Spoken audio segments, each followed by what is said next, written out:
As the weather gets colder and colder, you just know that we're getting closer and closer to the postseason for high school football. And luckily for us, this year all of our area teams get the chance to play at least one district game.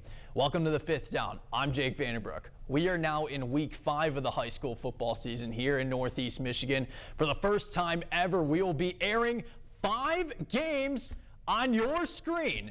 But let's kick things off with our game of the week. The Wolverines of Au Gres-Sims are searching for their first win of the season, and they were looking to get that mission accomplished in Atlanta as they were taking on a Huskies team that is searching for their first home win of the season. Let's take you to Atlanta. Late in the first quarter, Au Gres-Sims goes on an 18-0 run to start the ball game. Mason Van Sickle throws a little screen pass to Keegan Bender, and he'll do the rest. That would go as a 9-yard touchdown pass for Van Sickle. Wolverines up after 1.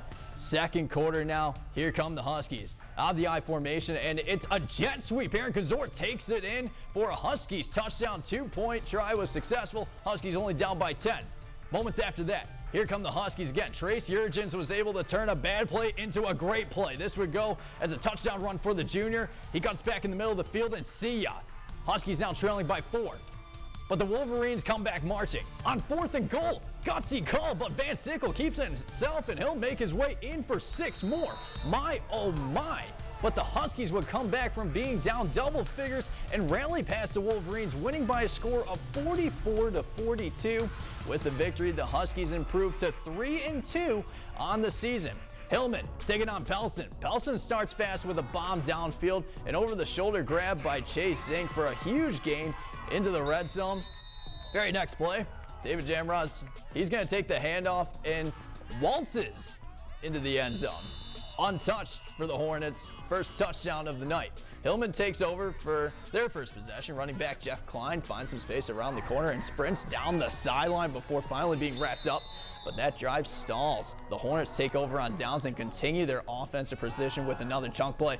Ian Riemann makes a beautiful grab and maintains possession out of bounds. A couple plays later, and the ball is back in the hands of Jamroz, who reverses field and finds plenty of open space on the opposite side of the field, taking it all the way into the house for another Hornets touchdown. It was all Pelson in this one as they roll past Hillman 46-26. The Tigers fall to 2-3 on the year and will return home next Friday to take on Gaylord St. Mary. First-year head coach Grant Cortman and the Hale Eagles taking on head coach Greg Peach and the Posen Vikings. First quarter, the Vikings would get off to a strong start. Chase Doobie on play action, buys a little time, takes a shot down the field and finds a wide open Cole Kronick for 6. 2-point conversion good, 8-zip Vikings. But the Eagles would go on to score 12 unanswered points, which included this fumble from A.J. Brunette.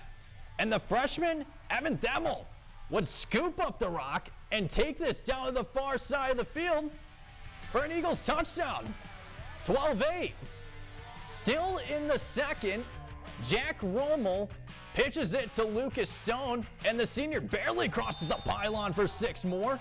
14-12 Vikings. But Hale would take control of the rest of the game.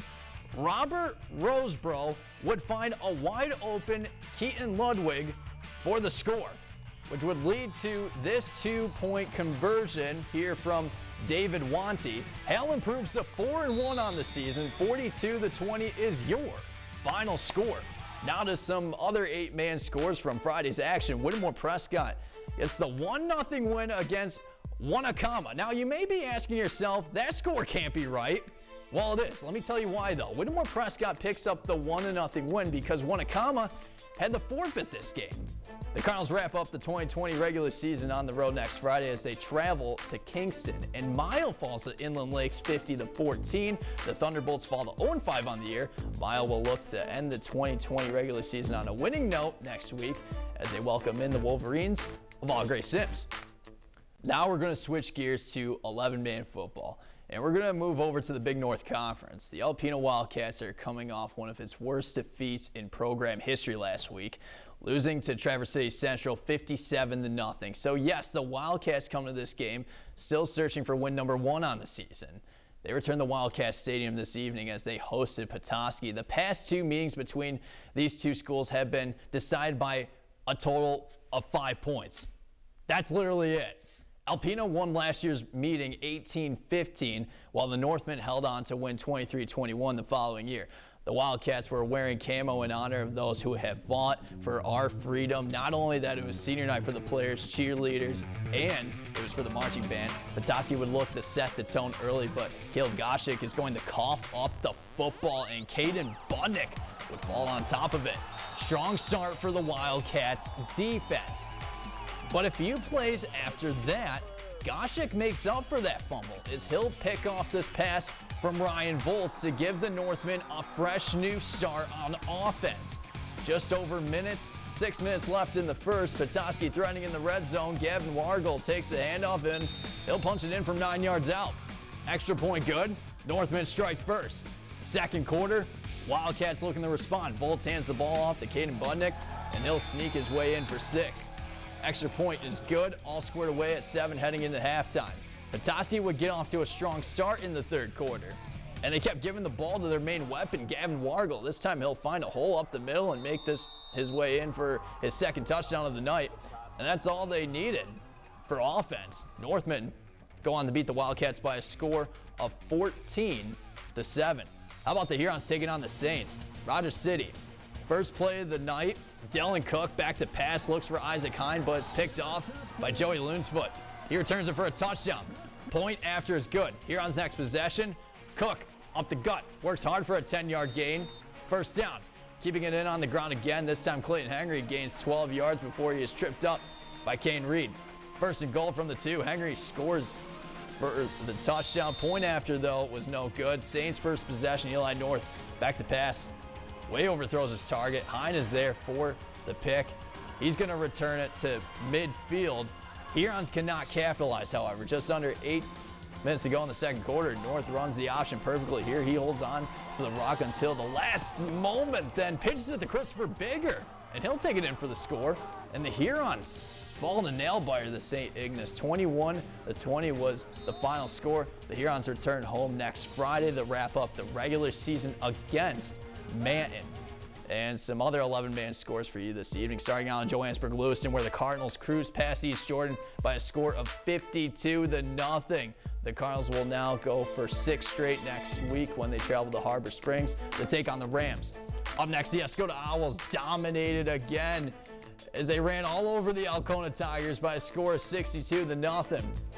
The Owls have yet to give up a point this season and will now look to complete the perfect regular season next week as they travel to Houghton Lake to take on the Bobcats. So with this win, they also clinched this year's league title in the North Star League. And rounding it out tonight was the Tawas Braves, who lost another heartbreaker in overtime, this time to Frankfort, losing 38-36. The Braves will have one final chance to get in the win column next Friday as they welcome in Elkin Pigeon. Now that's all we have for the Fifth Down this week, but now it's time to thank our Fifth Down sponsors. The Fifth Down coverage is brought to you in part by Alpena Agency and Auto Owners Insurance. We make insurance easy. Mid-Michigan Health and Rehabilitation Services, the go-to place for recovery after injuries or illness. Plowman's Collision. When the unexpected happens, you want Plowman's Collision. And Wolverine State Credit Union. Live life with us.